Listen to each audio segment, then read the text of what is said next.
Hey guys, Sam here again with another long overdue episode of Lessons in Violence, the short series of lessons where I show you how to improve your metal guitar techniques. So the riff I played for you in the intro there is what we're working on today, and this riff focuses on alternate picking over multiple strings, which is very difficult to do.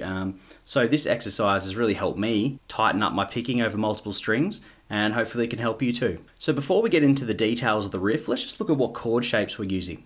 So this entire riff utilizes what is called a 2 chord. So the 2 chord is made up of the root. So in this case, we're starting on the 3rd fret of the A string, which is C.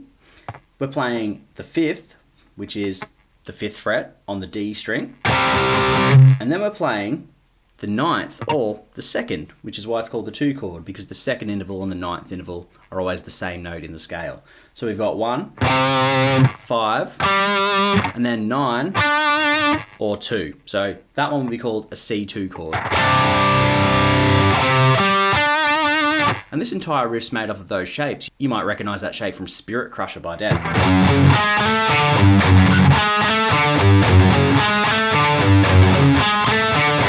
The verse riff in Spirit Crusher uses the 2 chord a lot, and it's a very melodic sounding, nice chord to use. So our first chord is C2 from the 3rd fret A string, which is 3rd fret, 5th fret, 7th fret across 3 strings. Then we're moving up to E flat. So we're playing the same chord shape, the 2 chord shape, from the E flat 6th fret A string.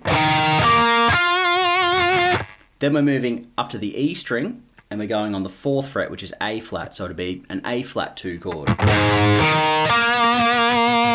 And then finally, we're moving down to F, the 1st fret on the E string. Same shape again. But you might have noticed a little difference on that last one. So we're just going down to the octave of the root note, which is the higher F here. So the riff would change between the first time and then the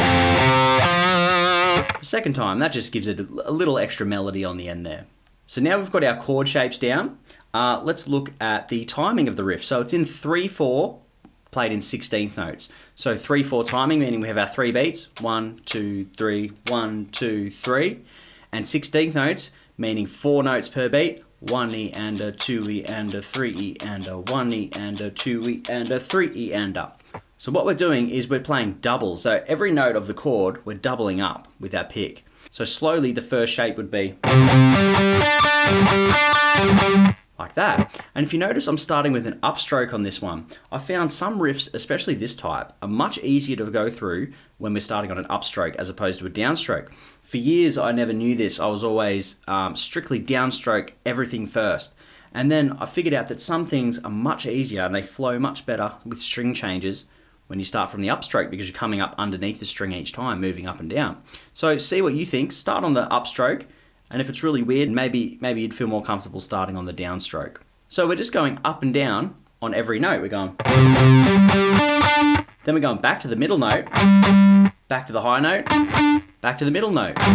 So it's repeating that top end of the chord until we get 3 beats of 16th notes. Like that. 1 E and a 2 E and a 3 E and a 1 E and a 2 E and a 3 E and a. Just like that. So we're repeating that twice on every chord shape. So from C it would be.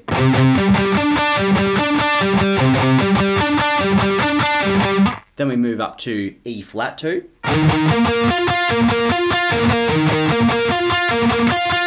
Exactly the same thing, just moved up to the 6th fret. Then we change string, we go down to A flat 2, same thing again.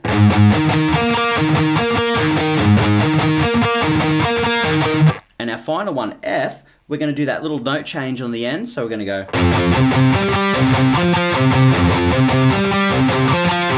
like that. See how every second time I went down to that octave of the F rather than the G note up here.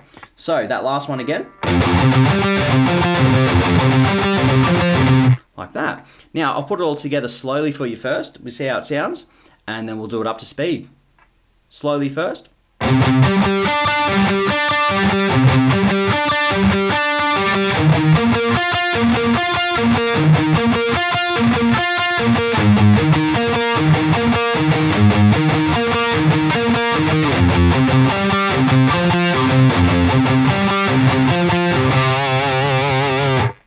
that's a great speed to practice it at first. Always start off playing stuff slow to a metronome and just work your way up by either 5 or 10 BPM at a time until you find your threshold where you're just struggling a little bit on it, and then try to push past that threshold the more practice you do. So let's hear what it sounds like again up to speed, and then we'll break it down a little bit more.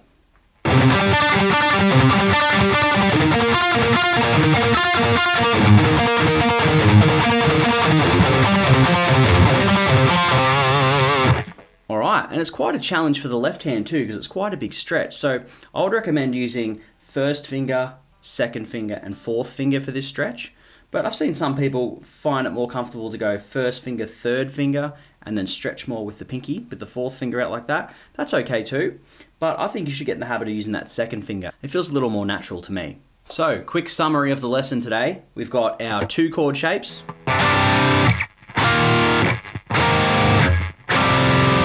And the one on the end uses that octave of the root note. We've got our picking pattern, upstroke first, up down on every note. Now what we can do, I like to accent the high string. So the top note of each chord, leave open, and the rest of them palm mute. Sounds really tight. So you could do all of them open. It's a bit more of a loose sort of sound. You could do all of them palm muted. I like a mixture between the two. I like to palm mute the first 2 notes and then leave the last one open for a bit of an accent.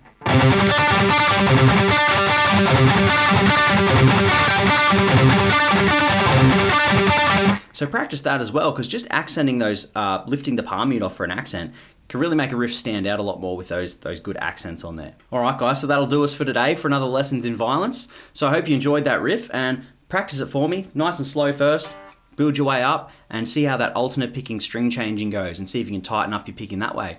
And remember, starting with the upstroke, sometimes a lot better.